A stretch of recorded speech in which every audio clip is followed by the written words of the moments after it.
In today's podcast episode, I was joined by Trent, who is the founder of the Wellness and Wisdom podcast. That's what it means to be an entrepreneur, is he or she who takes risk. We had an incredible conversation that every single entrepreneur needs to listen to. No one's going to give a shit about what you have to bring to the marketplace until you're successful. Everything we talked about, from actual tangible ways to grow yourself and overcome those things that hold you back, to being parents and integrating that. It's not the red light therapy, the sauna, the cold plunge, the workout, the meditation. All these things are good on top of a baseline of emotional inventory. Without children, I don't think I would have had or have the fuel source that I have now. I know you guys are going to really enjoy this episode. Embodied CEOs don't chase trends. They pave the way. They lead from within, moved by purpose, unshaken by noise. When you are the source, you do not need permission. All right, welcome to the show. I am so excited for this. Same. Yeah, thank you so much. Let's dive in. I would love for you to share a little bit about you to start, and wherever you feel is relevant to dive into your story as an entrepreneur and where you are today. I love the term entrepreneur because I believe the etymology is risk, one who takes risk. And I found that nothing in my life, no matter what category, I get to take risk if I want to get some type of reward or fruit.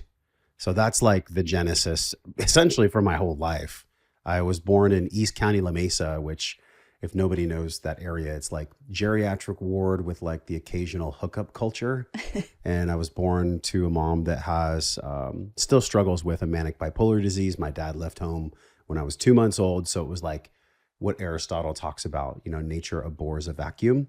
So there was a really big vacuum that was created in the initial stages of my life that, if I'm being honest with you, to talk about embodiment, since we're on this podcast that has embodiment in the name, the only way that I can truly embody an entrepreneur energy, spirit, and be a spiritpreneur is to take stock and take grace of all the things in my life that were traumatic, AKA stuck energy. Energy is energy in motion, emotion. The only way I can be a successful entrepreneur and look at my story that I could share with you right now from a lens of empowerment would be to take an inventory of everything that's happened and how has it happened for me. It's not just some intellectual thing for me. It's like from in my heart, in my gut. The embodiment of me being an entrepreneur started probably when I was in utero with my mom. She was very stressed out, dealing with mental health issues. I came out, which I then found out later in my life, when a mother is going through stress, the fetus, the unborn child, gets pre-wired for hypervigilance. There's even some data that shows that there'll be sexual issues with the child, which definitely happened with me. I struggled with pornography addiction for multiple decades. I was a womanizer. And it wasn't until my early 30s that I really had a dark night of the soul moment. But that's what it means to be an entrepreneur, is he or she who takes risk. And he or she that is willing to look at the entire page of their life and take ownership and take real accountability that they were the creator of it all, and that they are not the victim of anything. They are the victor of the story that they choose to write from the events that happened for them, because inherently all events are neutral, which took me a long time to grok. Yeah, you are speaking my language. I love that. We are the creator of our life for sure. Yeah. And the moment you realize that, everything changes, because you're like, away. It's all up to me. But then the person you become to get to that choice point, see, it's interesting in marketing because everybody wants the 5 things that'll do the thing. 5 ways to make money, 5 ways to be, an embodied CEO. I don't know. Hopefully you haven't put that out. But I just find that we're all looking for the shortcut, and the shortcut is that there's no shortcut. The only shortcut that you take will always turn into a long cut. There is no shortcuts. And I learned that the hard way. Totally. Well, and it's about the process of getting there, like you're saying, versus the actual finish line, is who you become in the process, for sure. We're all going through identity transformation. I mean, I'm wearing a necklace today that is the Philosopher's Stone. And the Philosopher's Stone was the ancient mystics and the alchemists who would turn base metals into gold. And Carl Jung looked at the Philosopher's Stone as the journey from lower wounded self or victimized self unintegrated self to a whole and complete self, a higher self. So I'm wearing this today because I think every CEO or any embodied leader in any business field has to live their life. They get to live their life from the space of, what is my own transformation of my own identity that'll allow me to take my business to the next level? It has actually not much to do with funnels and systems and websites and strategy and relationships and strategic leveraging and blah, blah, blah. All that stuff's important.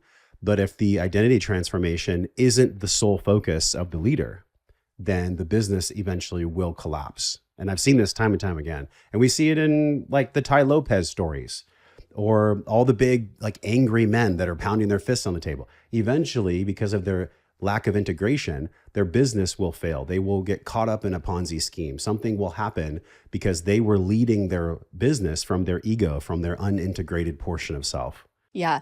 Oh man, like this is what I discovered myself and then transitioned my company, because I was, solely marketing for so long, and then realized like this is like just the tip of the iceberg, Yeah. But still, most people don't realize that that's what they actually need. So I have to like at my events be like, come in for the marketing strategy, but I'm really going to do breath work and like we're going to do the real work. And then of course, that's always the most impactful work that we do. Always. But people don't think they need it a lot of times. I think once you experience it, then you kind of get like really committed to it, realizing that that's like the thing that stops you every single time is yourself. So the more you work on yourself and the deeper you're willing to go, the bigger your business grows in your life and all those things. That's been my experience. But getting others to understand that is sometimes people still want the marketing and the 5 things. It's interesting. I said 5. Maybe it's because of my own unconscious conditioning. I teach a model in the Life Method, which is my main program, and in emotional epigenetics, which is a branch of study that I created, and I based it off of like 800 episodes that I've done. And in all my teachings, I always reference this wellness pentagon. And I have to give credit to a mentor of mine, Paul Chek. He taught me about the wellness quadrant, which was mental, emotional, physical, and spiritual. Well, I added on financial because for me, financial was always a deep wound in my life. And until I started to see money as energy and that it was a spiritual component to the rest of the sides of self, I really struggled for a long time. And so I have this pentagon that I teach, which is these 5 sides of self. And what I find, I know you might feel this too, when we go to nourish one of these 5 sides of self that I've mentioned, what we meet against is our own beliefs that we've either inherited from those that loved us, or that we self-created because of neutral events that were traumatic, that stuck energy or energy in motion in our neural tree. In other words, it's all created by self. We're all the creator of our own limitations, yet we meet these stories of limitation when we go to nourish the parts of ourselves, these 5 parts, that paradoxically will also be the fuel source for our business. So it's what I'm saying is it's all one and the same. Right? It's the law of correspondence that the Hermetics teaches, right? As above, so below. It's not just a platitude on social media. It's real. It's palpable. It's our life. And we unfortunately can get really duped and pulled out of the beauty and the sacred truth of it all if we are so caught up in intellectualism that we forget to embody the lessons that are being brought forth to us. Yeah. I remember that you studied under Paul Chek, which is like that my husband did, 6 years under Paul Chek, and he's like if you studied under him, you go deep. He's the Jack LaLanne of wellness. Like but not a lot of people know about him. Like I feel like he should be more mainstream, but it's like when you know about him, you've gone really deep. Sure, I agree. Knowledge. I agree. Yeah. Will you tell us about your pentagon, the 5 things? Yeah, so imagine, I wish I had a logo in front of me, but imagine a pentagon. So the floor of the pentagon is our physical nourishment. The walls of the pentagon is our mental and emotional self. So if I have a clear mind that's able to receive and give information, because that's essentially the real goal of the brain, right? The mind per se, I mean, obviously there's the unconscious and conscious mind. So it's a lot more metaphysical than what I'm explaining. But just on a simplistic view, like 30,000 feet in the sky, why the model I teach is so near and dear to my heart is because I learned that if my floor has holes in it, then everything else falls through it. All the other four sides of self fall through the physical. The mental and emotional are so important as well, because we're a soul in a body experiencing life. And to deny that would be to deny almost all metaphysical and religious teachings. And then if I have a clean emotional unit where I'm able to process emotion, which honestly, one of my biggest learning curves in life has been to feel my anima and animus inside of me, which is what Carl Jung talked about, the polar opposite of masculine and feminine inside of both men and women, our ability to access masculine and feminine energy. That crucible for me as a man, and for a lot of men, isn't really something that happens until we go through massive breakdown, which I'm totally cool to talk about. There's been tons of breakdowns in my life that have been breakthroughs. But so anyways, if you have a clean emotional nourishment of self, then you're able to process things quickly, and they don't suck your energy reserves. They don't make you have dis-ease, right? Or the opposite of ease. And so the spiritual one is, if you look at not just Icaria, Greece, or Petaluma, California, or Sardinia and Okinawa, and all the different places in the world that are considered blue zones, it wasn't the fact that they ate healthy and that they were socialized. It's that they all had a spiritual connection to a creator. They all had some belief that they were part of a bigger all, that they were connected to a creator or God in some way. And then the financial piece is really interesting because we're here in the 3D world, and it's super fun on podcasts to talk metaphysical and go into the 5D and all these things. But when it really boils down to the truth of who you are, I really believe, like, if you show someone your bank account and their calendar, you will know exactly who they are. Their bank account is a reflection of the personal work, the spiritual work, the emotional work, the physical work, the mental work that they've done on self. Their bank account is a mirror of that. And so that's the system in this Pentagon, this nourishment of the five sides of self. And obviously it's a lot more complicated than that, but the high level, the meta, is as we go to nourish these five parts of us, all the stories, all the beliefs, all the inherited trauma, AKA energy and motion, comes up to be healed. And that's the most beautiful part of the work that I'm doing and why I'm of service in the way I am. But I want to say one thing, like, I don't need a medal for it. I don't need recognition. I don't need to be on a stage and have people go, oh my God, Josh is so cool. I'm just doing it because I know what the opposite of it feels like. The opposite of wholeness, the opposite of feeling and giving and receiving love is so painful. And I felt it when I was a little boy. I felt it throughout my whole life, that I just want to give people a pathway where they can find out what truth of love for themselves is. I think we're all here to learn how to give and receive unconditional love, first to ourselves, which is the hardest part, and then also to others, which is also another hard part. So God made it really challenging on purpose so that God would experience unlimited ways where it would know itself. I love this. So how does this show up for you in your everyday life? How do you embody these five things as a dad, an entrepreneur, husband? Do you bring yourself to them, on a regular basis and do check-ins? What's the tactical? I know it's hard to bring tactical to those type of things, but what does that look like in your life embodying this? I think it looks like in getting hit in the face with a waterfall. I think it looks like you wake up in the morning and you get hit in the face with a waterfall. That's and you know this, you're a mom. So children are the greatest gift that I've ever received in my life. Full stop, no ambiguity. Without children, I don't think I would have had or have the fuel source that I have now. I wouldn't be doing what I'm doing, or I would be doing it, but it would be in a very self-serving way. Tell me a little about that. Tell me about becoming a dad and that experience. When I was single, and actually this is, since we're talking about Paul Chek, in 2019, I was speaking at this event in Austin called Paleo FX. And I was probably there. You're probably there. Yeah. And it was this beautiful movement that now got replaced by Tim Gray's event. But I remember that I went on Paul Chek's podcast, and at that time it was called Living in 4D. And he looks right at me in the middle of the episode, and he's like, well, what do you really want? What do you really want? And I said, I want marriage and children, and I want a family. And he's like, okay, repeat after me. And I got chills. And he said, "Bless me that I choose my life's companion according to the laws of perfect soul union." This is Paramahansa Yogananda's prayer, the soulmate prayer. And a week later, I met my now wife in Sedona because I just recited that prayer with him twice on his podcast. There's no disconnection from that event to me meeting her a week later because I was ready. I was mentally, physically, emotionally, spiritually, not financially, but the other four, I was ready to meet my wife.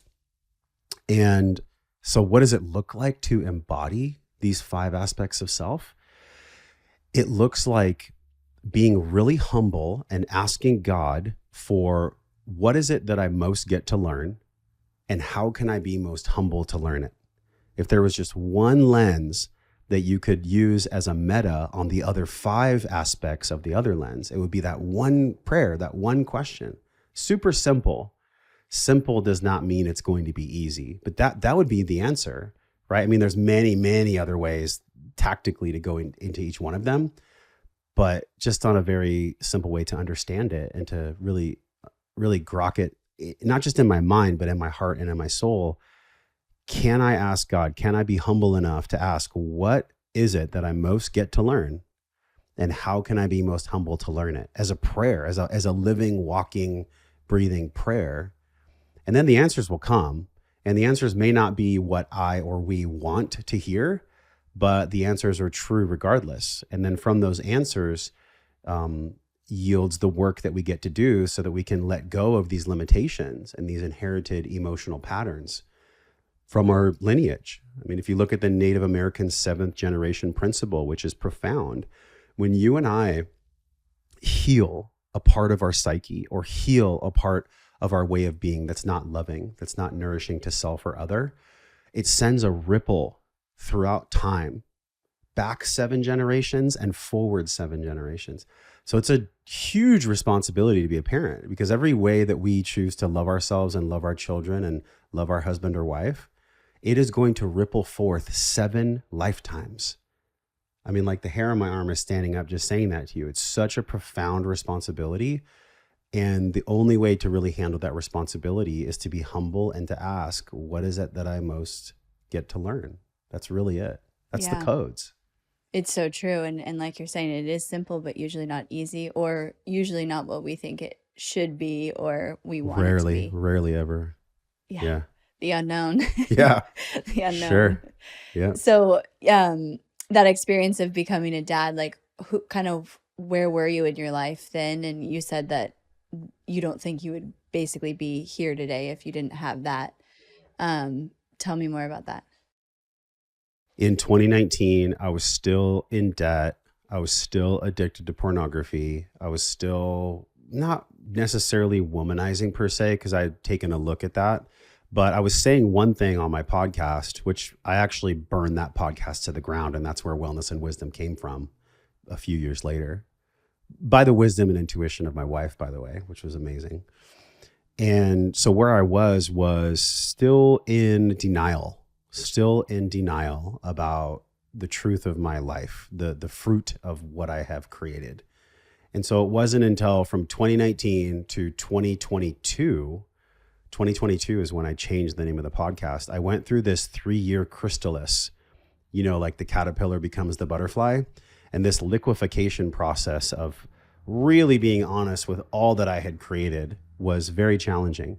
But my son was born in 2021. So we had a child right away, basically. I met her, got pregnant very quickly, and then missed out on that kind of friendship zone that most marriages have. And so that's been a unique challenge as well, because we really didn't have that friend time to build memories on. Like some people, they'll take trips and they'll hang out for multiple years before they get married.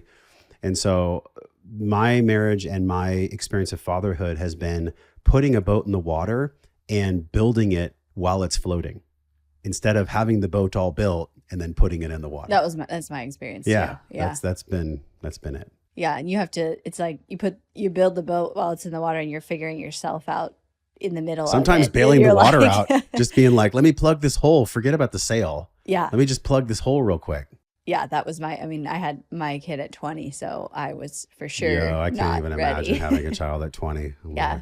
But it was my path, you know? What an immediate maturity bringer. Yeah. There ain't nothing in this world that'll mature you if you're open to it faster than being a mom or a dad. For sure. Yeah. And realizing it's not all about you. Like from that moment on, it's like, oh, the healing and the work now is, like you're saying, so much more important. Yeah. Because it's not just about my life. It's like That's what right. I'm passing on Yes. to them. But I went through like a lot of shame around that decision, or not that decision, but just that was my life path. And someone said something to me on this podcast of like, what if your kids chose to come into this life because you were going to be a young mom and, you know, build a business and pursue all these things? Like that's what their soul wanted. And that really was helpful for me to be like, oh, it's not, you know, because I struggle with like, I have my business and being a mom and being young and trying, you know, just navigating all the things. And it's like, no, my kids needed that. Their soul actually chose that. And that was, I think about that a lot now. I think that's really empowering. And someone could either take that in as truth or not. I'm not here to, I mean, none of this is telling y'all how to think, by the way, or how to be. I'm just sharing what I believe to be true. But I will say that when you're 20 and you're young, if you look back on history, the median age of when women and men brought children into the world was inherently younger than it is now. Most women are waiting. I think a lot of that has been through unfortunate programming of like red pill and feminism, fifth wave feminism specifically, and really an attack on the family and an attack on, I guess you could say, God or spirituality. That's a real thing. So we can't ignore that. But I think having children younger was actually normal. And it was actually how people went through their rite of passage. You know, women, when they're a certain age, like the Latin culture has the quinceañera, when the woman starts her bleed, right? And that'll be her stepping into womanhood. For men, if you look at most cultures, the rite of passage was to put them in the forest and starve them and cover them with ants and make them feel like they were going to die so they came back a man. And most men don't ever have that. Most men never have a rite of passage. I didn't. I never had it. So I had to create it for myself in my late 30s, early 40s. I went out and did a vision quest twice and starved myself and fasted for 4 days and went through that to then bring back a more mature lens of fatherhood and even of husbandry too. And so I really think that it's a beautiful thing that people have children early. I think it's a natural thing that people have children early. And I would recommend that most people do. If you feel like you want to be a mom or a dad, do it as early as possible now. That is one regret. Not a regret from shame. I'm not shaming myself.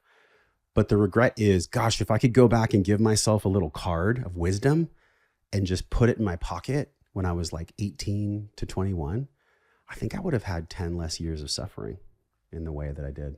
I really mean that. A lot of people like think it's sexy to say, no regrets. Regrets don't have to own you. It's not an emotional burden that I carry because it's a regret. A regret is just part of an honesty process of taking stock of one's life. Like, yeah, I actually regret that it happened, and I can create a story that's meaningful that all happens for a reason. Yeah, you don't become a victim to the regret. And exactly. But have kids early. Yeah. I mean, but you're like, the society is so against it, I'll tell you. Oh yeah. Like it was, you know, I grew up in California where it was like, you're keeping the baby. Like that was, everyone around me was like, that you shouldn't, right? You know, and it was the most challenging thing, but I 100% look back on it as like, that was what I was supposed to, that was my path. Yeah. And I wouldn't even have my business if it wasn't for becoming a mom young and coming up with a way to make money. And, you know, it always works out that way. But yeah, there was a lot of shame because of the message from society. And it's like, then you prove yourself successful and now everybody roots you on. But when you're not quite successful yet, making money, you don't have many supporters. Can I share a brutal truth? Yeah. No one's going to give a shit about what you have to bring to the marketplace until you're successful. They don't care. And quite frankly, they don't have to. We are the ones that must believe what we're putting out into the world has value, has meaning, has service. If we don't believe it, which is, by the way, the whole identity alchemization process, we have to believe it in our heart, in our soul. Then people feel that from us it's the etheric field. It's the quantum field. When you put an offering out into the world, whether it's $2 or $20,000, if you believe in your heart and soul that they're going to get so much more than just the energy exchange of money they're giving you, you will never fail. Failure won't even be in your lexicon. It'll just be who you are. And that's what people are paying for, especially in the age of AI. They're paying for who you are. They're paying for the truth of who you actually are and not pretending to be someone else. People want that because they're struggling with that. Anybody that's in business that wants something from a leader or wants to be more embodied, it's because they're on the journey of embodiment. I have this arc that I've just come to know as truth is like we go through 3 phases as an entrepreneur. We gather, which is like podcasts and conferences and lectures and PDFs and all. We gather it all. Then we apply it. We put on the sweater, to quote a friend of mine, Rob Wolf, and we see if it itches. We go through the practices. We build the funnels. We meet ourselves. We meet our stories. And then lastly, we do the work of embodiment. But here's what happens is that we want to go from gather to embodiment. And we skip the most important phase, which is being in the chrysalis, being in the identity alchemy process. And when we skip that, we actually delay our success. We lengthen the pain curve. The pain curve becomes much larger because we're actually resisting the application process of what I call the arc of wellness. But the arc of wellness could be applied to business as well. So when we gather, we apply, and we embody, each phase of that is so powerful and so meaningful that to skip any of it would be just a lengthening of the pain and a lengthening of the time that we have to go through before we believe what we're putting out in the world is worthy, because we know we're worthy. It's a spiritual process. Business is 100% spiritual. Oh, all yeah. the funnels and all the systems, they all come after the fact. Even the graphic. I remember when I was figuring out my podcast, I was like tripping out I'm like, the graphic has to be perfect. And I was running from the application. I was running from the application of actually doing the work and getting and that application process is messy, and it's not fun. I think it's supposed to be. And totally, it's a process. And I would even say, I love how you put that. I would even say, when you want to go to a new layer in business, you restart sometimes and you go back to you burn it all to the ground, or you build off of what you have, right? Build. But I think once you make it to that phase of embodiment, you're not there forever, at least in my experience. There's phases of my business where I've had to pivot, or I've changed a ton, or shift something. Or when you're starting, starting your podcast like you did, you're back at gather and then you go through the steps again. Yeah. And I think sometimes we expect, once I've gotten to the embodiment phase, I'll be there forever. But sometimes you go back to gather and have to do the work and put that in. And I also think there's a lot of people who look up to entrepreneurs or public figures who are in the embodiment phase, and they don't realize all that it took to get there. There's so much in the entrepreneur space. I think the pendulum has swung from hustle and grind to I don't want to work and I want everything to be easy. There's so much focus on nervous system, which is important, but I sometimes feel like people are missing. It's not supposed to be just sit around and on your couch and it's easy. Manifest. And you're not stressed. What I've learned around nervous system and not burning out, it's all about how you do it. It's not what you do and how hard you work. And I really look up to, I've been going to Joe Dispenza events, and I look up to how he runs these huge events, and he's 60 something and just massive impact. And it's he's working all the time, but he's super present, and it's how he does it and how he embodies it. So it's not even about, we obsess over the what and the steps and what does Josh do every day? And what is, this person I look up to, and I'm going to copy that. And I have been learning, it's more about the how. And I think we chase this lie that life's supposed to be super easy and we're supposed to be just happy all the time. And life is supposed to be, we got to apply yourself and struggle and go through the discomfort. This is such a great, it's like this inflection point where there's a camp in entrepreneurship that says, if it's not in flow, you're on the wrong path. I say no, I say bullshit. And then there's another camp where it says you have to struggle, you have to grind, you have to hustle, like the Gary Vaynerchuk. And I don't agree with that either. I think there's a middle way. And this is talked about in the Tao Te Ching. And one of the best quotes I've ever heard. And I'm by no means like a philosophical or religious master in this realm, but I'm just quoting something I love from the Tao. And it says, the Tao loves and nourishes all things, but it does not lord it over them, which I really love, because if I'm loving and nourishing all things, then that means I'm actually learning how to love the pain of my own entrepreneurial growth, and I'm not lording it over anyone.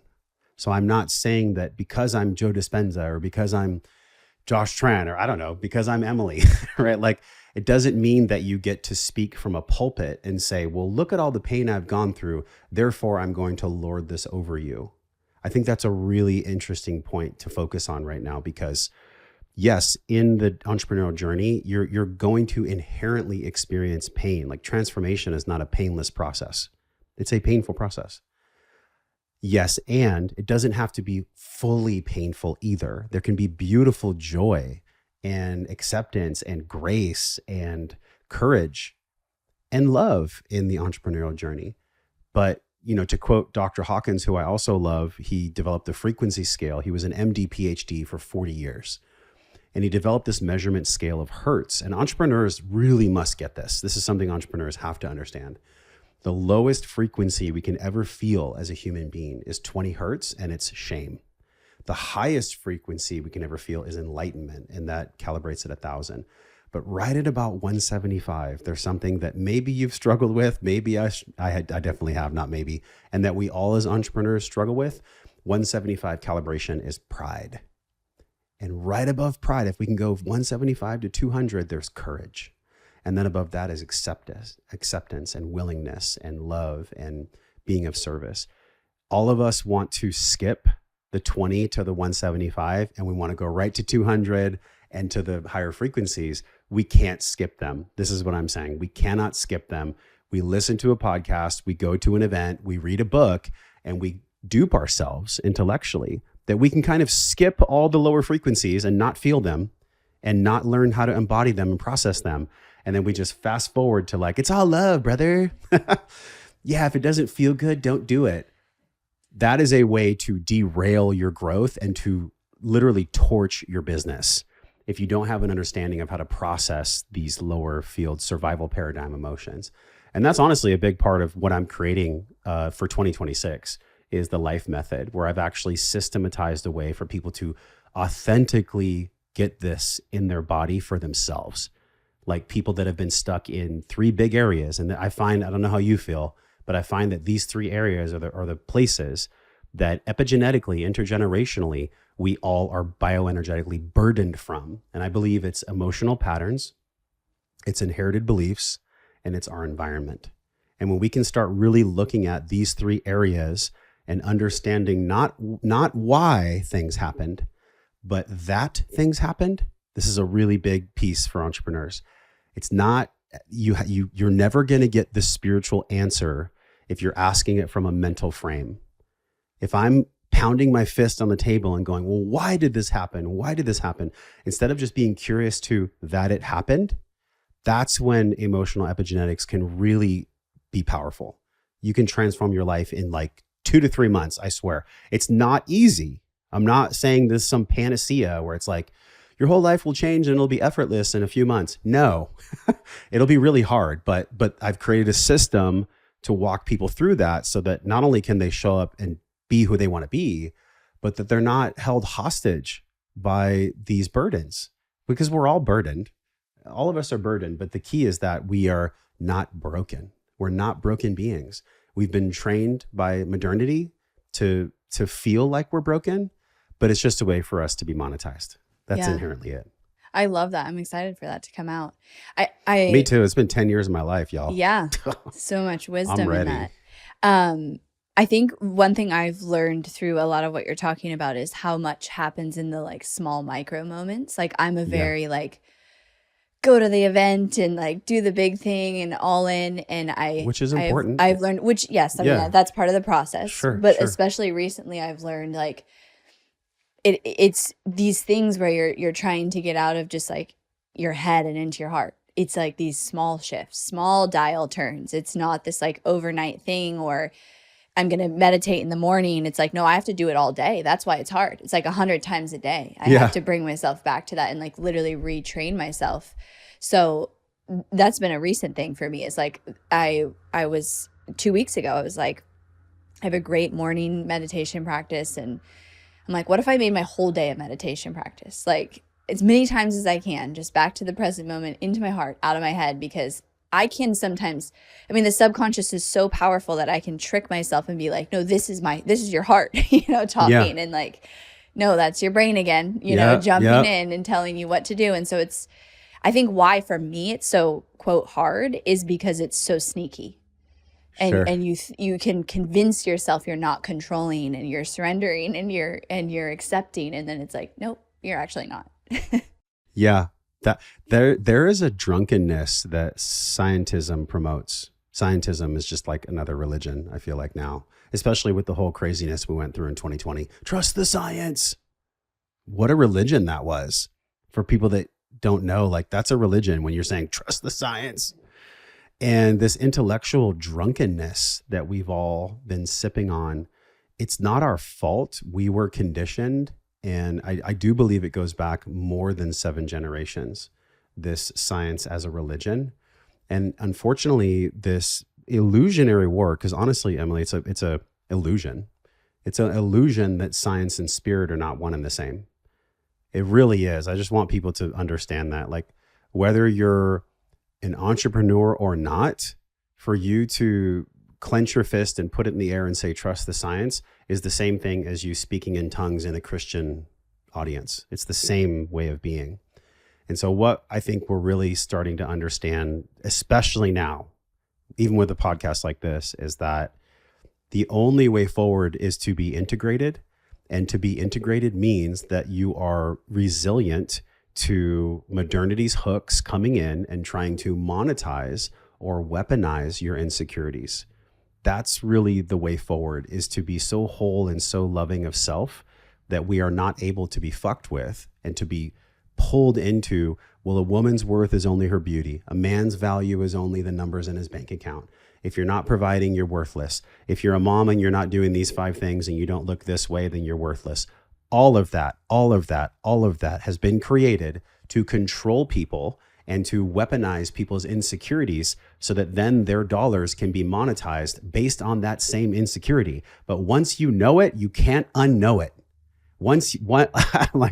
I'm so happy that I'm telling this. Once you see it for what it really is, you will never be able to fall back into that trap ever again. And this is the power of entrepreneurship, is you learn how to inherently share value with the world and give value to the world, not because you need a medal for doing it, but because you care so deeply about what you're doing that you don't want to weaponize or monetize people's insecurities. You actually want to share with them how to not fall into that trap, which I think is the next level for entrepreneurs in the world.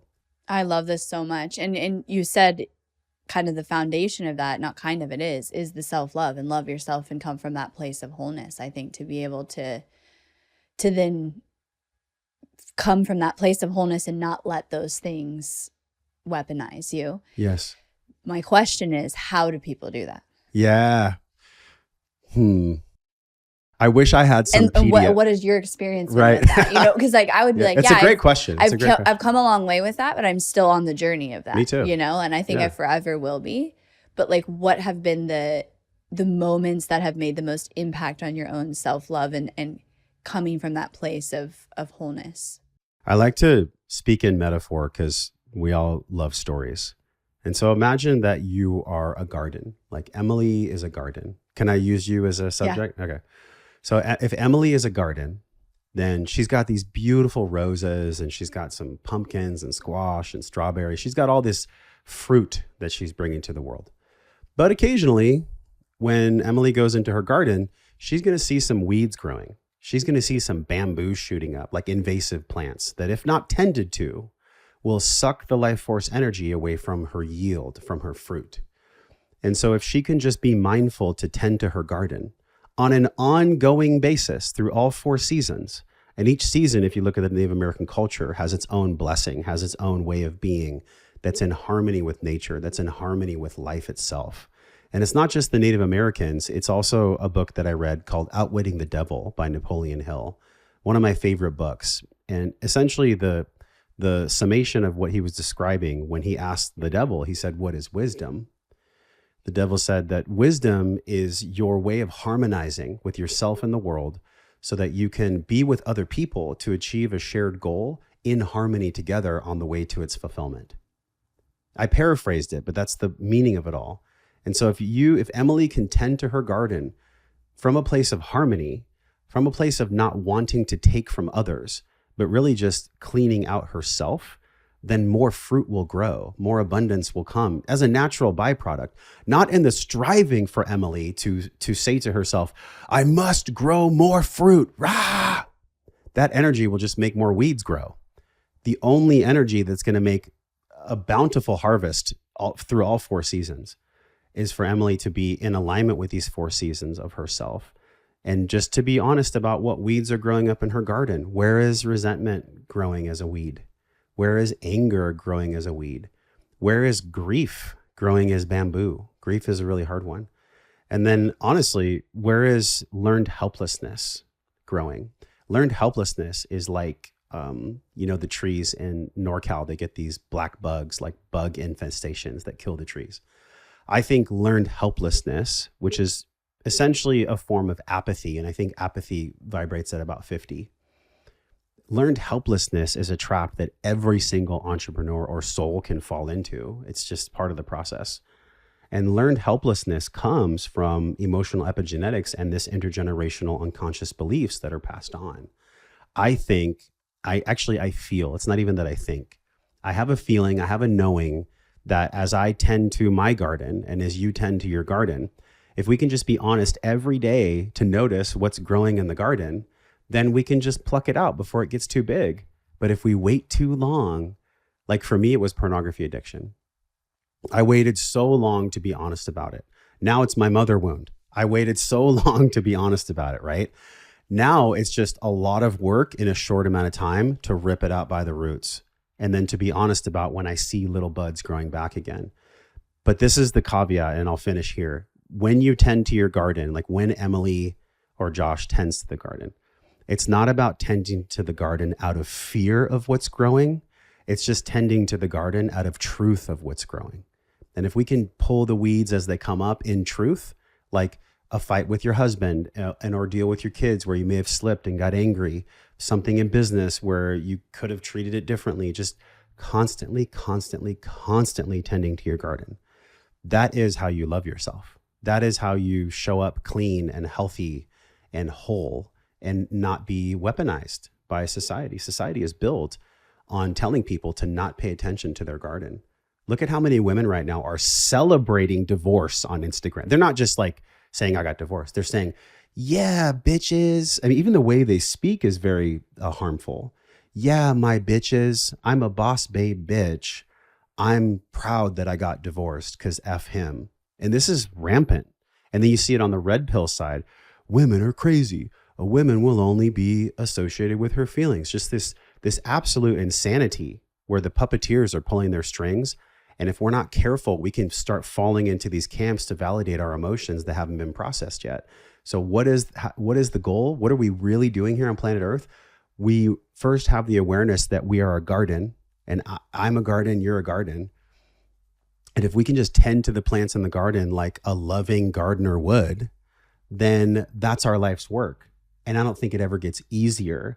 I just think we get smarter. I think we get more intelligent. And faster, I think. And faster. Pulling the weeds. Yeah. So that's the analogy, is really the garden. I love that. And what I was going to say with my experience is really just like acceptance being such a huge piece, which is that like acceptance of what is. And there's a weed. The weeds. Yeah. And let's pull it. That was like pivotal for me to learn, because I would try to, in a way that I thought was helpful, be like, well, I don't want to feel the anger or these quote negative sides of me because I want to be this great person and great mom. And it's like, the more you do that, the more you're running from it, the more you're trying to control and just making it worse. And so acceptance, it's got to be the first step. And then what you said of coming from a place of truth and not fear, like exactly. Yeah. Not trying to run or hide.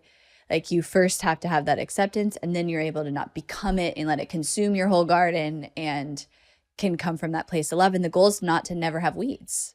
Like Right. you're going to always have weeds. You actually will. And that's the point. Surrendering to the fact that there is always going to be some type of weeds is really freedom. And loving that. It's like that is what allows me to grow and peel back the layers and become this, like I can look back and say 2 weeks ago I wasn't the same person because I'm so committed to my garden.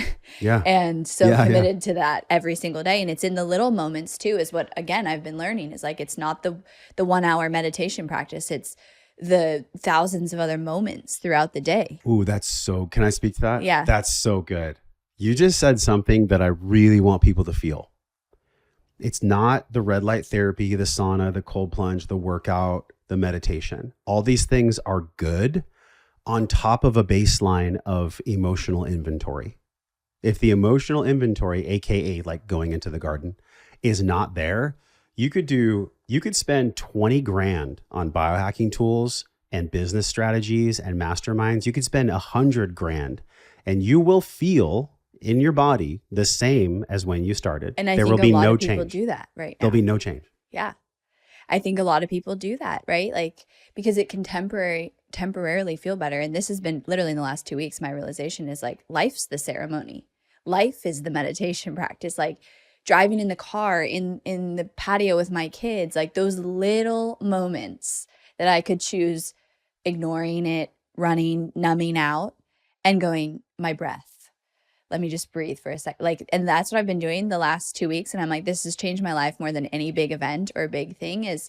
And I'm such a high achiever that I was the 2 hours a day, and I still do that, but like 2 hours a day meditation, all these things. And it's like, you can do all those things. Wow, and that's then you legit. get up from your meditation and you haven't changed. The garden's still there. The garden, yeah. And you're still You meditated next run. to the garden, but you didn't look at the garden. Yeah. It's so simple. Yeah. It's so simple, but we want these like big. It's like you're saying, you can go and hire the coaches and do all the things and they will help. But if you can't integrate it into the everyday little tiny moments. A great coach doesn't prune the garden for their client. A great coach just points them back to the garden. But to be a great coach, and in any form of business or entrepreneurship, a really beautiful, like awesome coach, all they do is just listen and feel with their client, and they just put them back in the garden and say, all right, well, what is this weed growing and why are you so afraid of it? And how can I support you in pulling out this weed? That's a great coach. And the garden is themselves, right? So a great coach just puts you back inward. As long as the coach doesn't project their garden onto their client's garden. Right. Totally. Yeah. But I mean, anybody who's trying to tell you the answer and the truth is outside of yourself I'd run from that, Yeah. Like I always tell people at my events, like everything I'm going to tell you, you already know. Oh yeah. Right. So and I'm just going to remind you. Like, I also think this whole journey is a remembering of what we already know. I'm with you. I was just at a mastermind and he said, you guys, like a lot of this isn't learning new skills. It's just being reminded. Yeah. It's actually the simplicity of that is so profound. We're not actually learning anything new. I mean, maybe sometimes we are. That's not true. I don't want to speak in black and white. I would say most of the time we're not learning new things. Like these beautiful pictures on the wall of your family. You're just remembering how to be a mom, because in your epigenome, there's been thousands and hundreds of thousands of moms before you that brought you here. So you're just remembering how to do it. The same way that I'm remembering how to be honest as a father, as a husband. We're just remembering. And entrepreneurship, I interviewed this guy named Tom Bilyeu. He's a big entrepreneur. And I asked him, I'm like, so why don't you have kids? I put him on the spot because I just wanted to know. I wasn't trying to mess with him. I was just wanting to have an honest conversation.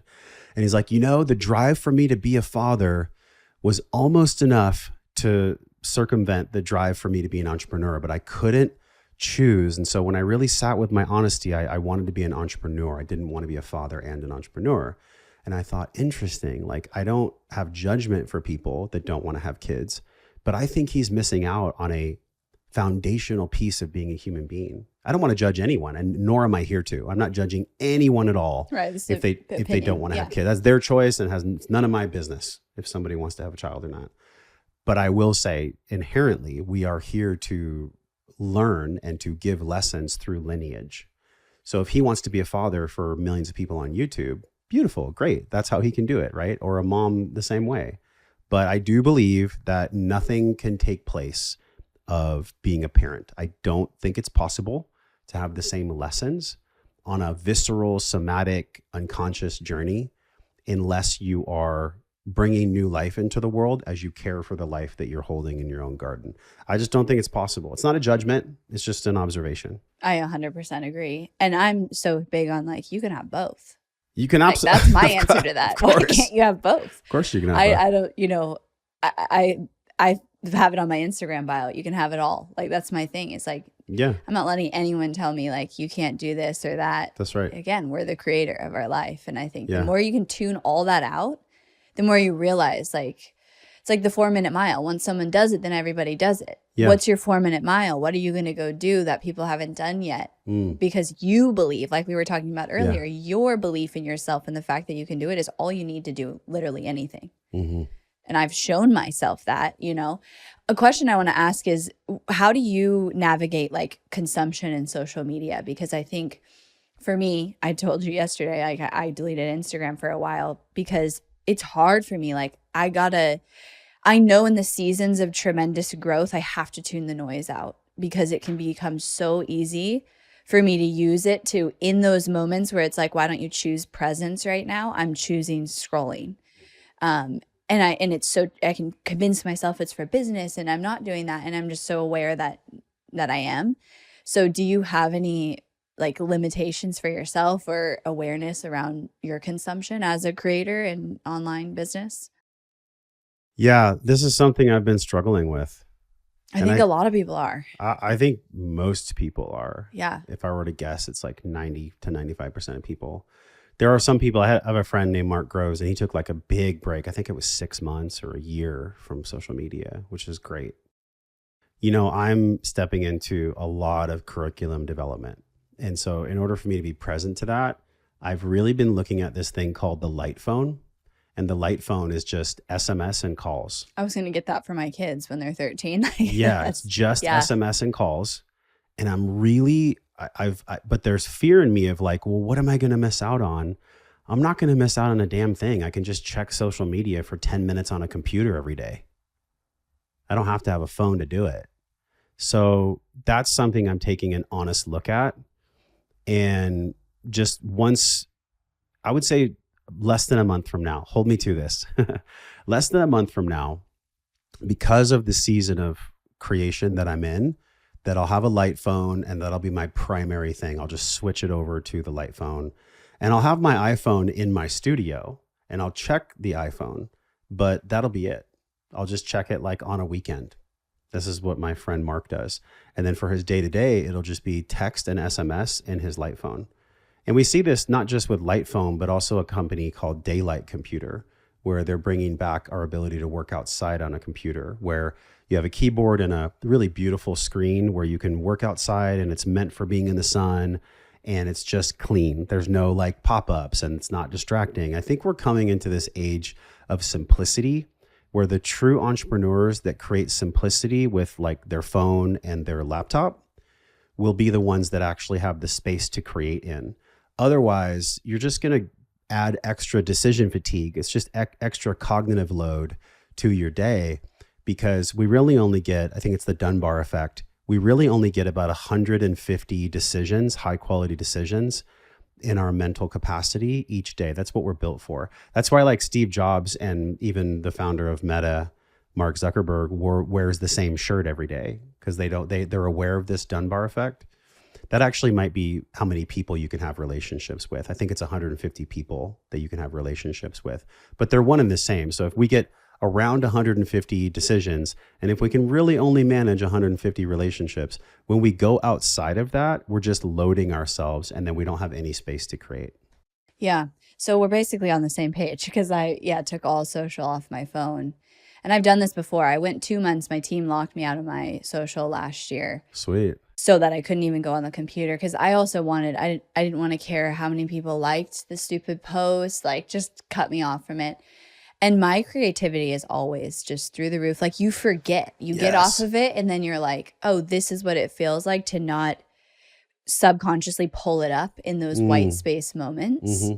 And I also think one of my biggest secrets to success is capacity, mental capacity. Like what you're saying, you know, I all the time, I mean, I have 18 employees and I'm like, they know if I'm ignoring you and not responding, it's because it's not priority for me today. Like, I will get to it, but I am just radically protective over where my mental capacity goes. And social media is one of those things where it's easy to not even realize how much you're doing it and the noise and the impact, like when you create. So I agree. I think we're going to go into an era of simplicity and people that are just so burnt out from this. And I think there's a way to still create content because obviously there will always be the people who consume it. But if you want to be a very high level creator and an entrepreneur like us, I think that you have to cut out a lot of the noise. Agreed.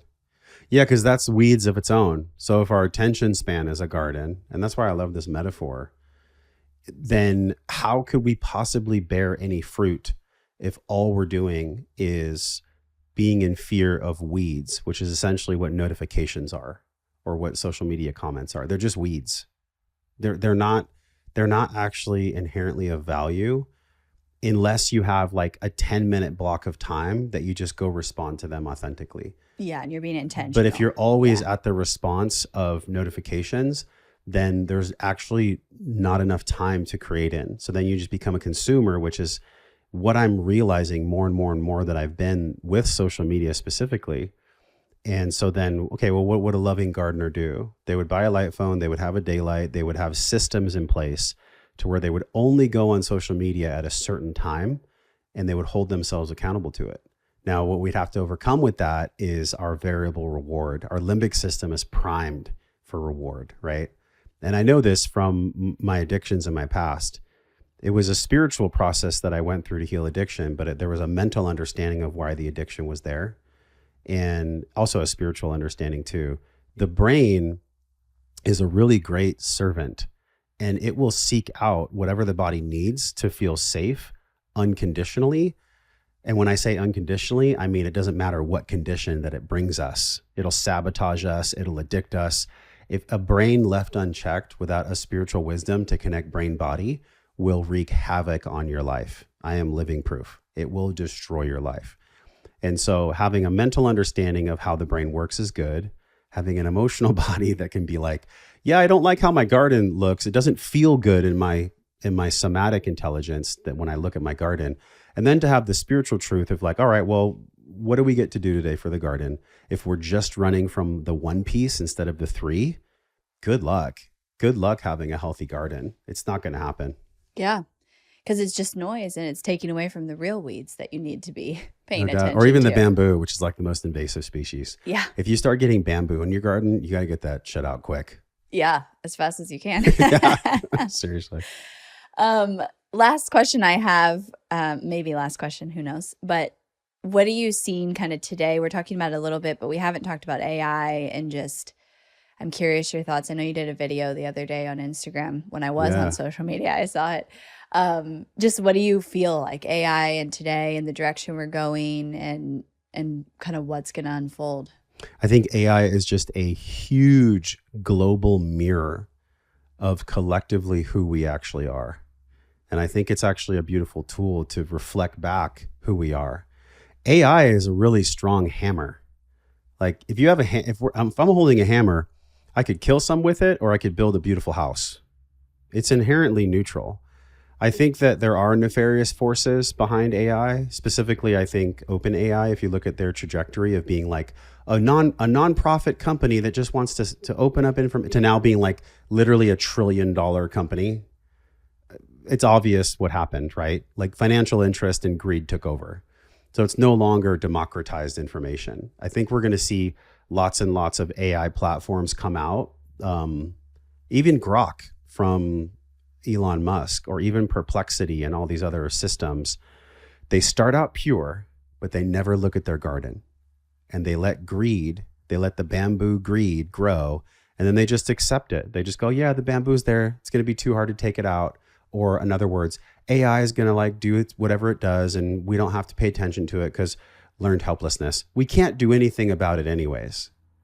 I say, F that. There's going to be 3 camps with AI. There's going to be a camp where it's like transhumanism, where people are going to merge with technology, which honestly is nauseous to me. I can't imagine that. I will never do that. Then there's going to be a camp that like wants to be pilgrims and live in the hills and have no technology. Then there's going to be a third camp that I'm going to be in, where I'm actually going to be the protector and the shepherd of what I believe is most loving. And I'm going to leverage and use technology and AI to help me do so. That's my role. That's how I see AI. I think AI is phenomenal for course development. It's saved me months of time. Once I upload all of my curriculum and who I am, and I teach it about me, it just reflects back to me who I am. It's really beautiful, actually. It's powerful. And then, of course, I go through it as a human being and make sure that it is me. But it gives me, like, the boat analogy we were talking about. It builds like 80% of the boat. And then I just go on and make it my boat. But that's the thing that people must be aware of. Never, ever, ever use AI 100% to put out 100% of the content 100% of the time. You can use AI to create like 50 to 80% of your foundation. Always, always, always go in and personalize it and humanize it and leverage it. Inherently, what its value is to save us time. That's the whole thing with AI. It's just a time saver. Yeah, increased capacity. It's not selling information. It's just giving us capacity. It's just giving us time savings so we can hang out with our family, so we can do what it is that we love. That's all AI really is. Any other zealot that says AI is something other than that is lying. And AI is just an LLM, a large language model. It's a learning machine.